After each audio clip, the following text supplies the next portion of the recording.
You can see! You can see! There is panic tonight on Turkey's border with Greece. We need help! These images sent to us were filmed by an Iranian woman. She is among hundreds who were encouraged by Turkey to head for the border to Europe through the day.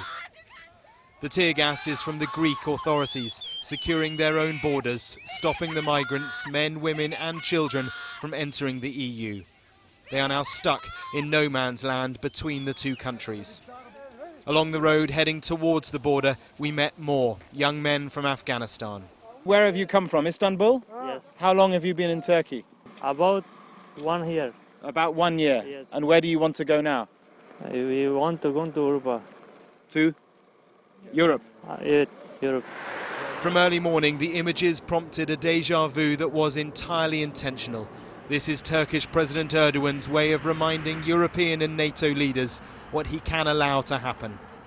There are over 3.5 million refugees from all over the Middle East in Turkey. They've been here for months and years, prevented in large numbers at least from crossing into Europe because Turkey had been sticking to a 2016 deal with the EU until now. I heard the news and that's why I came. I want to go to Europe. We're coming from Istanbul. Our aim is to get to Germany. There are Syrians with us, Algerians, Palestinians. There are people from every country. Further south on another familiar route to Europe across the Aegean Sea, migrants move to the Greek islands, which are already overwhelmed. It was enough to prompt the EU, whose leaders must be nervous, to remind Turkey of its obligations. We expect Turkey to uphold its commitments stemming from this statement. And the Turkish authorities officially confirmed that there is no change in the official policy, no change in official position, and we expect that it will stay so and that Turkey will continue to deliver on the commitments stemming from the EU-Turkey statement.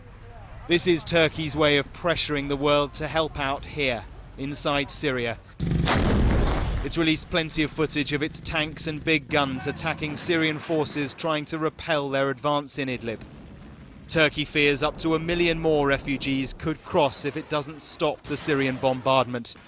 But on Thursday night, a Syrian strike killed 33 Turkish soldiers. As Turkey buried its dead, the government called a NATO meeting. But it was rewarded with only words of support, nothing more. Turkey wants NATO air cover, but it's not likely. A perilous and devastating civil war could be on the verge of becoming even more dangerous.